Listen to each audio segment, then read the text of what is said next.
Zbulohen detajet e shfaqjes ëndra e Ismail Qemalit, dramës së 100 vjetorit të pavarësisë.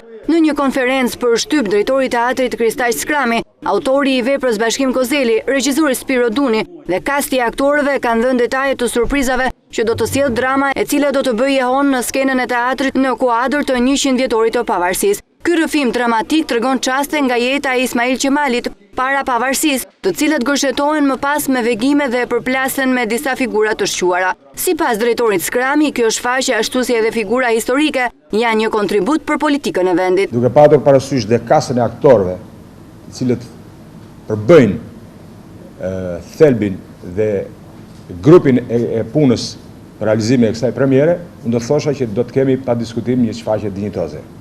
Vepra është një vepër teatrale. Është një përpjekje për të bërë një vepër të teatrit. Dhe nëse kjo vepër i shërben sadopak 100 vjetorit, ne kemi përligjur punën tonë. Kjo vepër teatrore do të përfundojë në datën 10 nëntor, për të vënë më pas në skenë ditën e pavarësisë. Teatri Kombëtar është duke punuar ndërkohë për 8 shfaqje të festivalit të filmit.